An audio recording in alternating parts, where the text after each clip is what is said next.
People thought they knew him. They thought they knew exactly what kind of woman a man like him would ever fall for.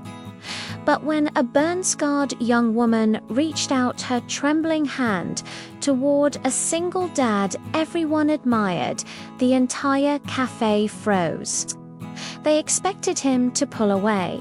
They expected him to look shocked, uncomfortable, maybe even afraid. Instead, he stepped closer. And what he did next is the reason you're here right now. So stay with me until the end, because this moment changed to lives forever. And if stories like this touch your heart, please like, subscribe, and tell me your city in the comments. It truly helps more people hear stories that matter. Jason Miller was 32, a hard-working single dad raising his daughter Emma on love, patience, and whatever strength he had left at the end of every day. He wasn't rich, but he was the kind of man who treated people gently. People trusted him, respected him. He never imagined love would enter his life again, not until he met her. Her name was Larissa Hale, once the cherished daughter of a billionaire family, before a fire stole half her face, her confidence, and most of the people who claimed to love her. The scars that twisted across her cheek didn't bother Jason, but they terrified her, reminding her of everything she lost. After the accident, Larissa quit her job, avoided mirrors, and rarely left home. The world wasn't kind to scars, but her therapist insisted she try stepping outside again. Just once a week, that's how she ended up in the same cafe where Jason took Emma every afternoon.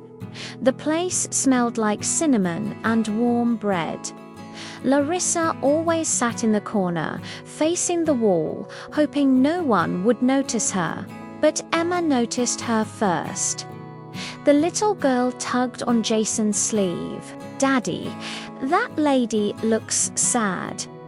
Jason turned and his heart squeezed, not because of the scars, but because of how carefully she tried to hide herself. And then it happened. Larissa reached for a cup of tea, her hand shaking from nerves, and the cup slipped. It rolled off the table and landed at Jason's feet. Slowly, Larissa lifted her face to meet his eyes. They were soft, frightened, furious at herself for existing where people could see her. The cafe fell silent. Everyone watched. A scarred woman at his feet. A man like him. People expected him to pull away. But Jason knelt down.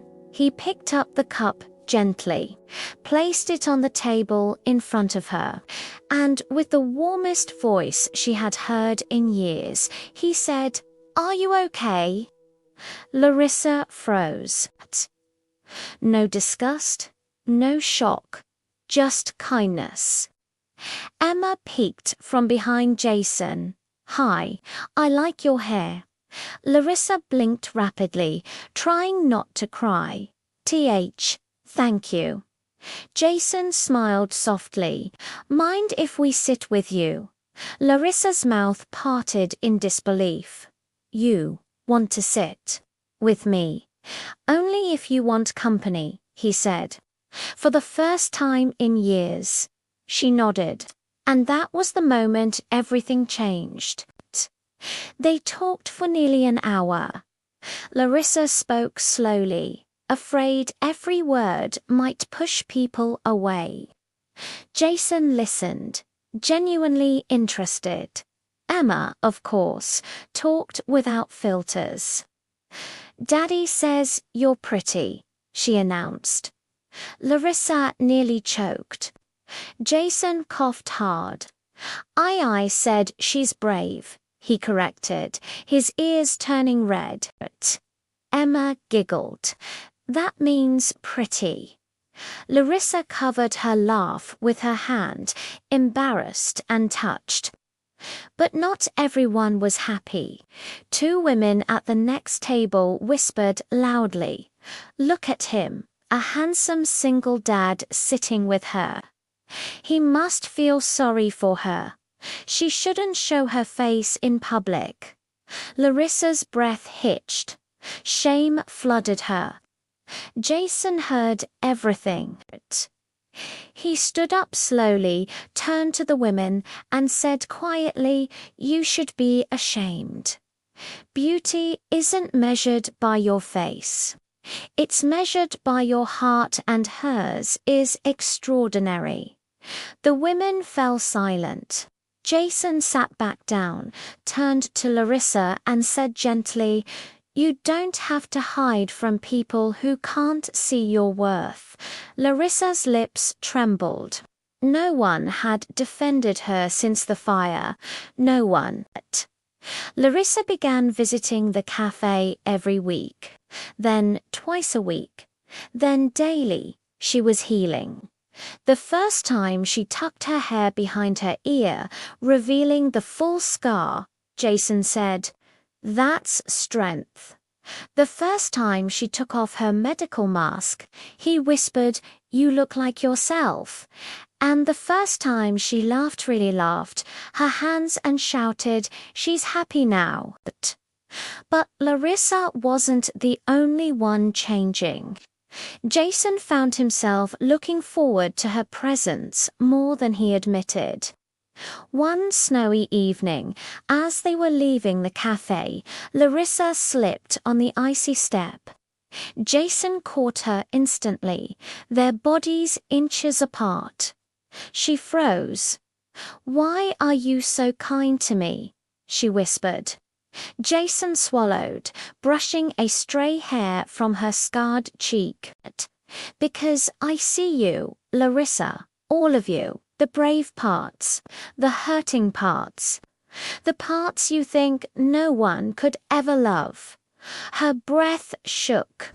You shouldn't say things like that." "Why not?" he asked softly. "Because I'll start to believe you," she whispered. He leaned down, his voice barely a breath. "Good." In that moment, her trembling hand rose. She reached toward his, not expecting him to take it, just testing the world, and hoping for once it wouldn't hurt. The entire world seemed to pause, and Jason Mason closed his fingers around hers without hesitation. Her scarred hand, her trembling hand, her brave hand. He held it like it was the most natural thing in the world. Larissa's eyes filled with tears. "Jason, I haven't held anyone's hand since before the fire." Jason's voice cracked. "Then let me be the first and not the last." That night, under falling snow, a new beginning took shape. Not pity, not charity, but love, quiet, gentle, healing love. Love that saw her scars and stayed. Love that saw his loneliness and softened it. Love that started with a trembling hand and turned into a promise neither expected. If this story touched your heart, please like this video, subscribe, and tell me your city in the comments. It truly helps more people discover stories that remind us how beautiful humanity can be.